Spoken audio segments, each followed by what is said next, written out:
go along too because, you know, the book is, I think, fairly easy to read. And I think that you should be doing the book work as you go through because I asked Major Adams what he taught the class before. Asked him what did he feel was a predictor of success. He said reading the book. And I don't think it's a terrible book to read. I think this section might be a little bit harder. It's 1.5 to understand. So I'm going to do my best with you guys. But ask questions as you go along. We're recording it, so you'll have all that memorialized so that you can look at it back later when it comes time to study and recapture things. So we're going to go today through a theory-based approach. This is what the other 206 class is doing without the 206Y. What you did is you kind of looked at data first to understand what it is you're doing, and now they're bringing in the theory. So it's kind of backwards. So hopefully the two will connect. And I think they've done a good job in the book making them connect up.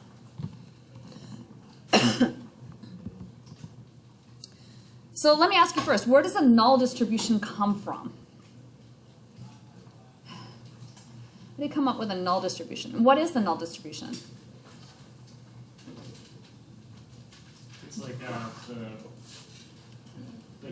happened by chance. It's usually going to be like 50% to 0.5. So that was for a coin flip. Any other answers? That's a good answer. Like for coin flipping a binary choice, it'd be just like random chance. I think of it as like a basic distribution. So like, what would you assume would happen given like no data? So. That's correct. Same thing? Right. So it's like what happens at baseline. Remember I used the Garmin data to show you a null distribution? Why was I allowed to use that as a null distribution? Like this is the steps per day people take that all use the Garmin. No intervention. There's no intervention. There's lots of people that use Garmin, so that data is pretty massive. I know this because I have a friend that actually works with Garmin, so they have a ton of data. So it's large enough and widespread enough that I can say this is probably what a null distribution is. Large enough. That's a theorem that it covered in your book. Who did the reading? Lovely theorem method. Go ahead. So for the theorem. Why am I allowed to use that as a null distribution if that's large enough? What's that theorem called? Since it's based on like a sample size, like I don't know the name of the theory. I'm just recalling because I did the reading. It's called the central limit theorem. Okay, there we go. Yeah, it's just based on like since you have such a large sample size and such a large collection of data, like you can assume it's the null just because it's such a large sample. That's correct. Oh, sorry, I did the reading days. Yeah, I know. I mean, it's a set of words that you can use. I think I use it when I see people shooting well at basketball. I say, okay, you shot well today, but it's not enough data. The central limit theorem says it all kind of works out at the end, and you get your average. Okay, so I guess I didn't have this booked up, but this is how we're going to do this today. I'm going to ask you questions like, where does the null distribution come from? And then you're going to select an answer. In this case, I gave you the answer accidentally first, but it either comes from a large representative data set like Garmin, or it comes through simulation like what's your name? Kylie was saying that you can flip a coin and run a simulation and generate that null distribution from simulation. So that's where it comes from.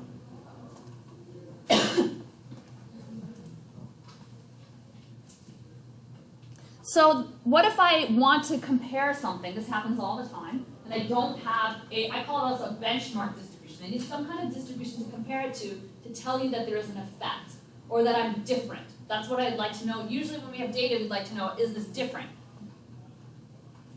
Are people with obesity, do they eat more during Thanksgiving than people without obesity? If I want to ask those kind of questions, I need a benchmark. I need a null distribution. But what if I don't have one that exists, and what if I can't simulate it? In this case, we use something called a theory-based approach. Your teammates in the regular MA206 class are using a theory-based distribution. Those distributions, the theory-based ones, are not always, most of the time are bell-shaped. You've seen a few of these in your book now that look bell-shaped. They're centered at whatever the null hypothesis parameter is. Usually it's the average or the expected value. And the variability is dependent on the sample size. So this is straight from your book. Those are the three things that the theory-based distributions depend on.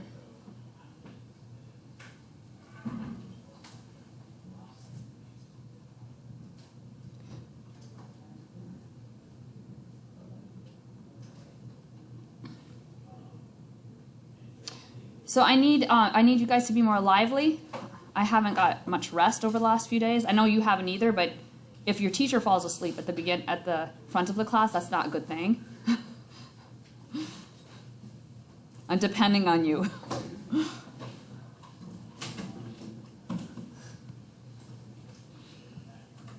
Okay, recall question. What is that pi symbol stand for? There's your choices. Hold up the color of the card that you think is the correct answer. Yeah.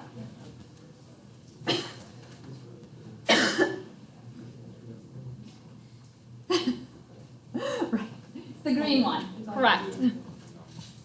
So in this book, they're using the notation pi to stand for whatever that parameter is that you think is expected.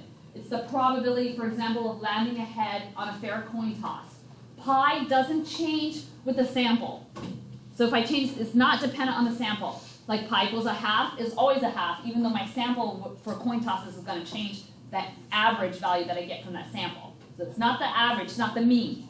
I would say that's the biggest mistake I used to see in 376. They confused the sample mean with this parameter. That's the difference between the two. The pi comes from theory, or something you expect.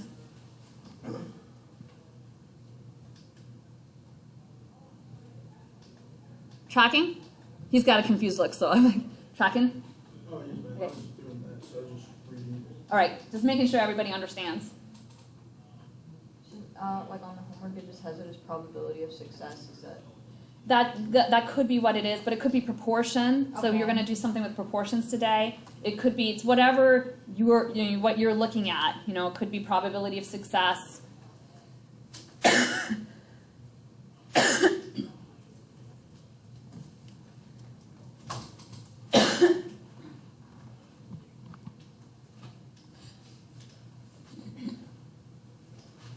So why are we allowed to use this benchmark theoretical distribution? Well, it's because if the sample is large enough, then the distribution will likely be bell-shaped. We call that normal. It's a normal distribution, centered right at pi, which is whatever you think your expected situation is going to be. It could be proportion, it could be the probability of success, with standard deviation given by this formula. So think about how you learn calculus. You learn calculus with a bunch of limits first, and you get to calculate things through formulas.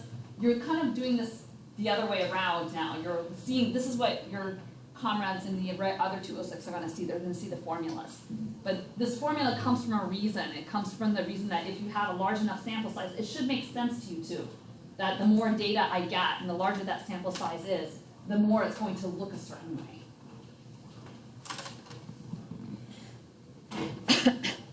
So I wanted to show you data from heights of men in the US.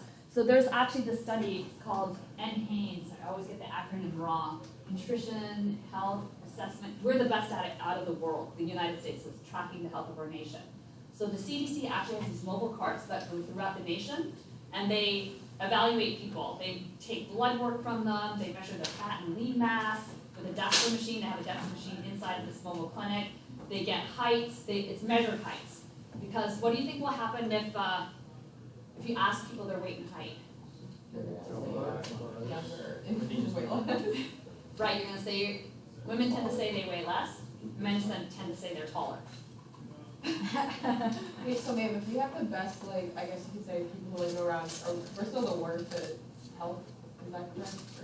Or But we're the best at tracking it. I was gonna say, we're good. And you also look at, do we have the worst health, or do we just have the most statistics on whether We have that a worst little. health? Well, I mean, like, so like if you look at other countries don't track it as well, do we just not have the data to show what you're. That might be an important condition.